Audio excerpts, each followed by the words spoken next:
I almost chose Red from Taylor Swift because that album was the first album that I listened to of hers in full and appreciated. But Speak Now I ultimately went with because upon listening to it for the first time, I went back and forth between two thoughts. Either, oh, this is the album that song is on? Okay, cool. And wait, so this just keeps like getting better. Like 14 songs is a lot. And I will be the first to admit that a lot of Taylor Swift albums have way too many songs. And then she comes out with the bonus track edition and it's got like 20 songs on it. And for fans of Taylor Swift, I guess that's not an issue because, you know, you're going to like her music no matter what. But for me, especially as I get older, I'm like, dude, I don't have that much time anymore. Like, I don't have an hour and a half, you know, I'm just driving to Jewel, you know, so I'm just going to, I only need 10 minutes, dude. So for me, any album that goes over like 12 songs max has to be able to justify the amount of songs. And honestly, I feel like given the amount of songs off this album that I would skip, I don't think it's able to justify being 14 songs long.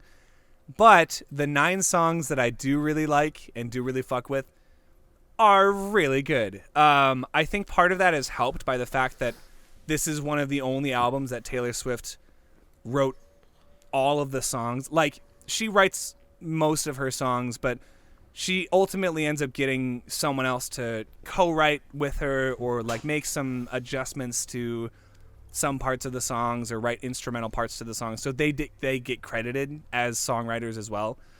But this was the only album for a really long time where every single track was written solely by Taylor.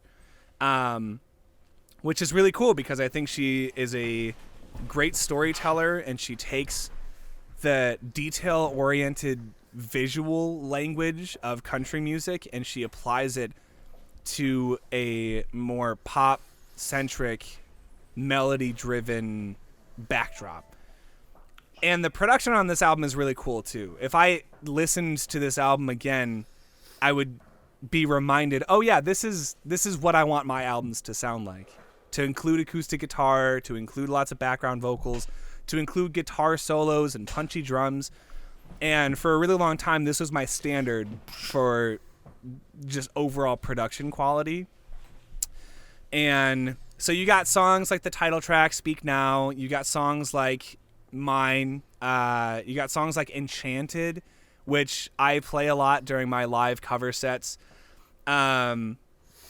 You have Mean, which is probably one of the most country songs she's ever written. And then you have songs like Better Than Revenge, which sound like power pop, you know, like songs that are very like guitar heavy, like electric guitar heavy. And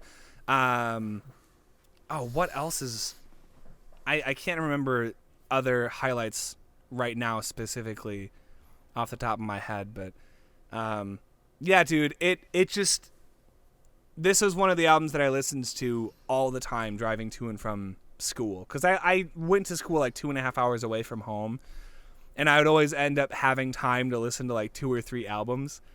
And this was back before, like, I couldn't use Spotify because I was driving to Decatur, the middle of fucking nowhere, in the armpit of Illinois, which meant that I drove through a lot of cornfields and soy fields. And I didn't have internet, so I couldn't connect to Spotify or YouTube to listen to stuff on Spotify or YouTube. So I had to use my car's CD player. I'm not going to say it. CD's nuts. CD's nuts player. CD's nuts player. That's what you say to like your like friend who makes a lot of money and who you have a lot of respect for. You're like, see these nuts, player. Just go ahead and take a look at them. You know? God. So, I found an even deeper appreciation for some of these songs on her Speak Now World Tour album that came out in 2011. And songs like Better Than Revenge, I would say, have a significantly better live version than studio version. And so that's another reason why this album kind of sits a little lower for me, is the fact that there's a live CD out there with a lot of these songs, and the live versions of these songs I prefer to the studio version, for the most part. And you're probably wondering, like, why isn't the live album here then?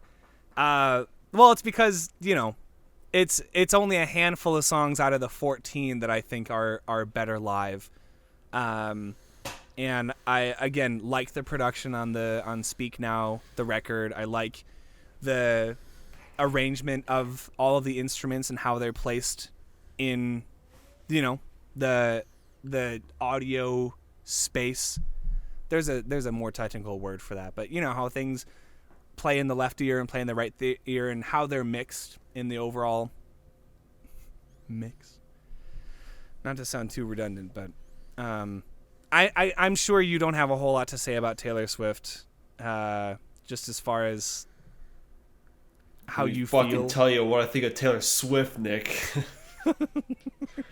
This is your villain origin story, isn't it? No, I can't stand her. I'm sorry. Like, with a fiery passion.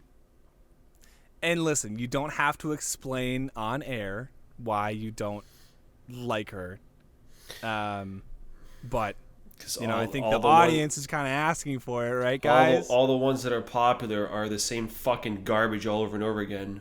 We broke up. Your fault. I'm the best. I don't think so. Like that fucking shitty ass Never Getting Back Together. Yeah. Something about Trouble. So those are the songs off the album that I mentioned, Red, that came out when we were in high school and when she kind of like blew up as a pop artist. Oh my god! And I think, yeah, we are never. Shake It Off. I fucking hate Shake It Off so goddamn much. That's fair. I think Shake It Off is for a very specific audience, but I will say, I think Speak Now it's a great storytelling album, and there are songs on there where she isn't talking about how great she is, or how and like, not that there's anything wrong with that. Go off, Taylor. I don't know if kids say that anymore. I'm not on TikTok, but no, I mean there are songs on here from the perspective of her parents as she starts growing older, and the song's called Never Grow Up, so it's like a love letter to children about how, like, hey man, fucking sit with your mom the whole car ride to school, because even though you're embarrassed of her now, like, she loves you a lot, and you're gonna be all alone in an apartment when you're 25, and you're gonna go to sleep and you're gonna be like, man, my parents just dropped me off and I miss them a whole lot already. Yeah, there are Dear John is about John Mayer, and it's a fantastic fucking song. And also, this album had multiple songs on it that were over 5 minutes long, and usually that's also kind of a no-no for me. Like, I usually can't pay attention for that long, but these songs, they fly by. Which again is a credit to the production quality and Taylor's songwriting, and the way that she is able to put together and structure a song. Back to December. Oh my god, dude. Yeah. Some of these songs, they get me right here, right on my Kirby shirt, right where my heart's supposed to be, which is now just a big jelly donut. It's just a big jelly donut.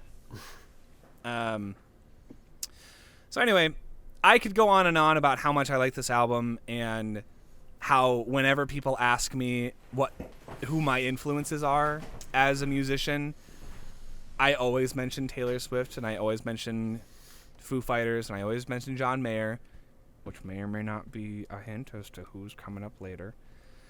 But yeah, this is, I think, a great album, and I will not be backing down. I think I'll feel this way about this album forever and ever. So, suck it. Jake Gyllenhaal fans, which is also me. I also like Jake Gyllenhaal.